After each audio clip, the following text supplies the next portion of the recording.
ஆமா. சூப்பரோ சூப்பர்னு சொல்லுங்க. சரி உள்ள போய் பார்க்கலாமா? வாங்க வாங்க, அதுக்கு தானே வந்திருக்கோம். வணக்கம் சார், வாடகைக்கு பார்க்க வந்திருக்காங்க. வாங்க வாங்க. சூப்பர். அட்டங்கு.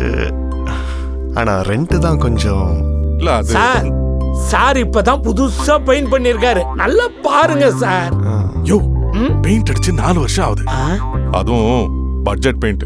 பார்த்தா புதுசு மாதிரி இருக்கு. Super paint. ஓனருக்கோ சூப்பர் ரெண்ட். என்னையா சார் ரெண்ட் ஓகே சார். அப்புறம் என்ன? இரியா சார், பெயிண்ட் அடிச்சு 4 வருஷம் ஆச்சு. அதுக்கு என்ன சார், சூப்பர் பெயிண்ட். ஓனருக்கு super rent. Asian Paints, Ace வெளிய டிராக்டர் உள்ள, பட்ஜெட் ஸ்மால், வாரண்டி லாங்.